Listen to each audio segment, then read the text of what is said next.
At 33, I have perfected the art of omission. Not the grand sweeping lies that ring hollow and fall apart under scrutiny, but the small daily evasions, the quiet edits, the careful silences that nestle themselves between words like dust between floorboards. You'd never notice unless you looked for them, and no one ever does. Not really. I live alone in a one-bedroom apartment that faces the early morning sun like a dog waiting at the door. My mornings are measured in teaspoons, coffee, silence, scrolling, silence. The world assumes you've already become whoever you're going to be by 33, that you are no longer in the act of becoming, but instead managing the outcome. So I play the part, professional, kind, witty, in the right company, quiet when I need to be, a man in full possession of his self. But the self is a paper house, and mine is soaked with something I can't quite name. It began, I think, with laundry. I was folding shirts on a Sunday afternoon, white shirts mostly, the kind that crease too easily and hold the heat too long. I'd been listening to a podcast I wasn't really following, just background chatter, when the scent hit me. Lemon-scented detergent. Not the one I use, not even the brand, but it wrapped around me with the sudden, precise violence of a rope pulled tight. Memory isn't linear. It doesn't arrive with a knock or a warning. It explodes. Suddenly, I was 7 again. I could see the old house with the uneven floorboards and the TV that clicked when you turned it on. My mother's voice was somewhere down the hall, and my uncle, not the one who came at Christmas, not the friendly one who always smelled like pipe smoke, the other one. His name I will not write. He used to wrestle with me. That was the word they used. That's what they called it. Rough housing. Play. He laughed when I wriggled, when I said stop too softly, said I was a ticklish little thing. His hands were heavy and warm, and I remember the weight more than the pain. I remember the couch cushions swallowing me, the itch of corduroy, the sound of his breath near my ear, the way his fingers pressed just a little too long, too firm. A joke, a game, he said. And then, after, the strange coldness. Like the world had tilted and I was the only one who noticed. I didn't cry. I didn't tell. I folded the moment like a shirt and put it deep inside the drawer. For years, decades, I thought I had forgotten. But my body hadn't. It remembered in every man I couldn't touch, every mirror I couldn't look into, every time I pulled away too quickly or laughed too loudly at a question I didn't want to answer. It remembered in the way I spoke about them when I meant us, in how I left dates before they could become stories, in the tightness in my chest when someone said you've never brought anyone home. The closet, for me, was never about denial. It was about safety, or the idea of it. It was about preserving something delicate inside me from the rupture of memory. But there is no safety in silence, only stillness, only forgetting that masquerades as peace. That Sunday, folding shirts, I sat down on the edge of my bed and whispered the words for the first time. I said them aloud, as if naming it might dull its edge. He touched me. That's it. No dramatics, no tears, just truth, simple and quiet. It didn't feel like catharsis. It felt like opening a door that had been nailed shut from the inside. Why does a body hold what a mind refuses? Why does the act of naming feel like betrayal when silence has become your native tongue? I don't know what comes next. I only know the drawer is open now, the shirt unfolded, the lemon scent still lingers. And I am 33, and I am still becoming. There's a peculiar gravity to unspoken things, how they pull at you without warning, like undertow beneath calm water. After that Sunday, after the scent and the sentence, the days came slower, as if time itself were dragging its feet through the thick fog of remembrance. I started waking up earlier, before the sun cracked open the sky. I'd sit at the edge of my bed with my hands slack in my lap, staring at the closet door. The irony was not lost on me that it stood there so plainly, a literal door to a space I had filled with all my untidy truths. Shirts arranged by color, shoes aligned like little soldiers, a place for everything. But there's a difference between order and safety. My childhood room had a closet too. Small, low-shelved, always faintly smelling of cedar and dust. I used to climb inside it during thunderstorms, convinced the walls could protect me from the noise, that if I pressed my back flat enough I could disappear into the wood. My mother called it his cave, and thought it endearing. She never asked why I needed to hide. Isn't that the way with children? We find sanctuaries in the strangest places, closets, under beds, the spaces between grown-up sentences. We learn to read a room, not by what's said, but by what isn't. I learned very young that silence kept me safe. That lesson deepened the day I told my cousin about the wrestling, and he laughed, said I was being dramatic, that it was just how Uncle was, a bit too handsy. Sure, but nothing serious. We were kids, and kids always exaggerate. I never told anyone again. Instead, I grew up and learned to speak in borrowed tones, to laugh at straight jokes, to nod when someone said, "You're lucky, tall, good-looking, I bet the girls are all over you." I played my part well. I even dated, briefly, always stopping short of anything real. My uncle died when I was 20. Heart attack, sudden, unexpected. I didn't go to the funeral. I said I had work. Everyone understood. He was a complicated man. Someone said, a troubled soul. No one asked what I remembered. For years I believed that what happened was peripheral. Not a trauma, just a strange and forgettable discomfort, something blurry at the edge of my vision. But bodies keep records, and mine, it seems, had kept a ledger in the dark. After that first admission, he touched me. More followed, unbidden. Phrases emerged like bones rising from thawed soil. I remembered the heat of shame after, the meticulous care I took in not flinching when he entered a room, how I avoided his eyes, how I smiled too much, too eagerly, how I overperformed normal. That's the thing about shame. It doesn't feel foreign. It wraps itself in your own voice. It sounds like you. I started journaling in the weeks that followed. Just a few lines at first, then pages. It wasn't for clarity, it was to see my voice on paper, to confirm I still had one. One entry, scrawled in the early hours, simply said, "He taught me that my body wasn't mine, and I've been trying to get it back ever since." I'm not sure what part of that truth undid me. Maybe all of it. Maybe just the simplicity. They say memory is plastic, that it changes each time we recall it, like a river shifting its path over time. But some memories are fossils, untouched by erosion. They hold their shape, their sharpness, even when buried. And now, 33 years in, I'm digging through the sediment of myself, bone by bone. Some days, I feel nothing. Others, it rushes in all at once. The rage, the grief, the deep, aching loneliness of not having told anyone for so long. I think of the boy I was, crouched in that cedar closet, thinking he was hiding from thunder. He was hiding from something else entirely. And I wonder, what happens when we open the door and the cave is empty, but the storm is still inside us? I began to notice how silence passed from man to man in my family, like an heirloom with no maker's mark. My father, for instance, said little unless provoked by weather or sports or grief. He moved like someone whose bones hurt, but who would never say so. The kind of man who shook hands too hard, held eye contact too long, and believed endurance was the highest form of love. I used to watch him shave in the mornings. The precision, the ritual, the steam rising like memory from the bathroom tiles. It was one of the few times he seemed at ease, blade against throat, his reflection cleaved by the mirror's edge. I don't remember him ever looking at me during those moments, only at himself. When I was 12, I asked him if he believed in God. He didn't look up, just said, "Some things don't need answers." That sentence stayed with me longer than any sermon.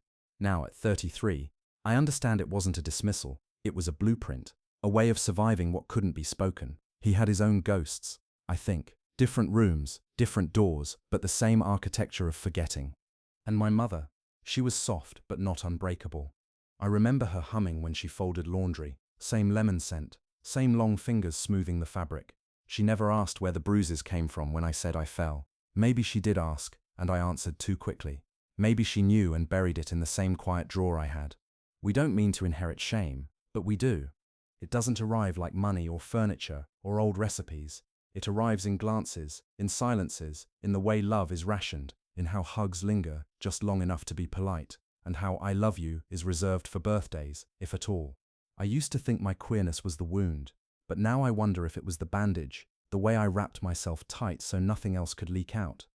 I've never said I'm gay to anyone aloud. Not really. Not with both feet planted. Not without laughing or deflecting. It always came out twisted, veiled. A hint in the cadence, a joke at my own expense. I've had friends who knew, kind, patient people who never pressed. But I think they believed I was choosing my pace. The truth is, I wasn't moving at all. Because every time I tried to speak it, I felt that old hand on my shoulder, that grip that said, "Don't make a scene." I could still hear him laughing, that syrupy, too familiar laugh. The way he said I was his favorite. There's a line between affection and possession. A boy doesn't always know where it is. The worst part wasn't the touch. It was how normal it became. How I learned to smile through it. How I learned to edit myself in real time. By the time I was old enough to know what it was, it had already rewritten my understanding of intimacy. What do you do with that? What do you do when the thing that broke you disguised itself as care? I think this is the part people don't understand. The coming out isn't always about sexuality. Sometimes it's about claiming your own narrative after someone else tried to write it for you. I am not afraid of being gay. I am afraid of who I was when I couldn't say no. There's a difference. Lately, I've been writing letters I'll never send to him, to my father, to the boy I was. One night, I wrote, "You taught me to fear my own skin. I'm learning how to wear it again." I lit a candle after, no reason, just wanted to watch something burn slowly. Maybe that's all healing is. A slow, sacred combustion. And now, I keep hearing my own voice say, not what happened, but what's still happening. Because this isn't memory, this is present tense. And I wonder, if silence is inherited, can we unlearn it? Can we leave our children something else? Something softer, louder, true. There is a particular loneliness that comes with uncovering. It's not the loneliness of isolation. Exactly, not the absence of people, but rather the presence of something unspeakable that renders everyone around you unreachably far. A loneliness with texture, weight. In the weeks after the memory returned, I found myself moving through life like a man underwater. I went to work, answered emails, nodded when appropriate, smiled when expected, but something in me was untethered, floating just behind the eyes. There was no dramatic breakdown, no shattering scream, just a persistent ache, a vibration in the bones. I found myself cleaning more. The apartment, my inbox, even old photo folders. Something about scrubbing the surface of things made the inside feel less chaotic. One night, I pulled open the storage box at the back of my hall closet, the real one, the physical one, and found an old journal from high school.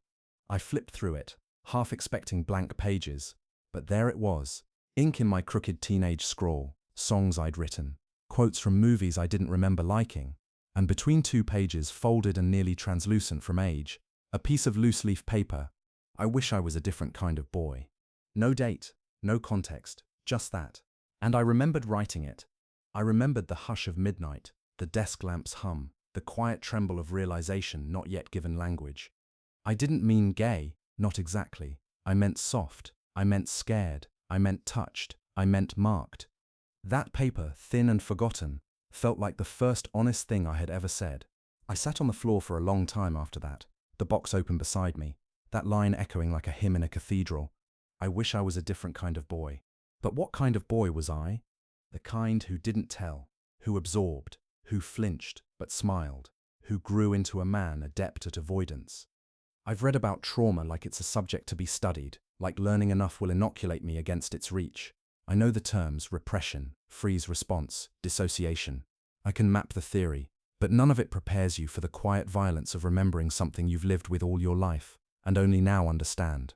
It's not just about what he did, it's about how it rewired me. My queerness was not born of trauma, but it grew in its shadow. I know this distinction matters. I know how often people confuse the two, but what he took wasn't my orientation. It was my safety, my claim to my own narrative. Coming out for me isn't a celebration, not yet. It's an exorcism. I've begun therapy, tentatively. The first session, I said, "I don't know where to begin." She nodded, as if that itself was a beginning. I told her about the lemon scent, about the folding shirts. I didn't say his name, not yet. She asked, "How long have you known?" And I said, "I didn't know I knew." That's the terrible brilliance of repression. It lets you function. It builds scaffolding around the wound. But healing is demolition. Lately, I've been dreaming of the house I grew up in. But it's always abandoned, overgrown, filled with mirrors that reflect me wrong. In one dream, I walk through the hallway, and every door is ajar. I know he's behind one, but I don't know which. I open them one by one. When I wake, my chest is tight, my sheets damp. And still, I get up. I make coffee, I check the weather, I breathe. There's no great crescendo here, no sudden wholeness, just a man sweeping up pieces, trying to decide which ones are his and which were placed there by someone else. And I ask myself, if the past rewrites us in silence, can the present write us back, word by trembling word? I sat on the floor of my apartment one morning, watching sunlight pour through the slats of my blinds, thin as threads, golden as old film. Dust hovered in it like something sacred. And I thought, this is the closest I've come to prayer in years. There's no finality to this story, no triumph, no clean catharsis. But there is something like stillness now, a quiet beyond the ache, not absence, but space. Coming out to myself, to my body, to the long-buried bones of my memory, hasn't been about stepping into light. It's been about learning to see in the dark, about realizing that the darkness wasn't just a place of hiding, but also of waiting, that some truths aren't dormant, they are patient. I haven't told my parents. I don't know if I ever will. My father would likely nod and change the subject.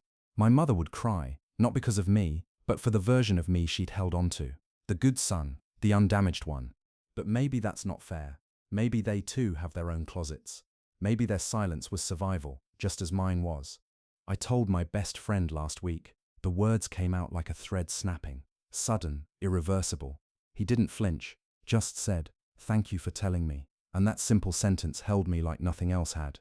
Not everything needs to be understood. Some things just need to be received. I still flinch when someone touches my shoulder unexpectedly. I still avoid mirrors some days. But I've started leaving the closet door open at night. A small thing. But it matters. Because when I was a boy, I closed it to feel safe. And now I open it to remind myself I don't need to hide. I've also begun touching my own face in the mornings. Gently. Not as critique, but as acknowledgement. This is me, still here, still becoming. The healing isn't linear. Some days the tide pulls hard, and I find myself curled up with an ache so old it feels like origin. Other days, I laugh easily. I flirt with the man at the coffee shop. I feel something stir that isn't fear.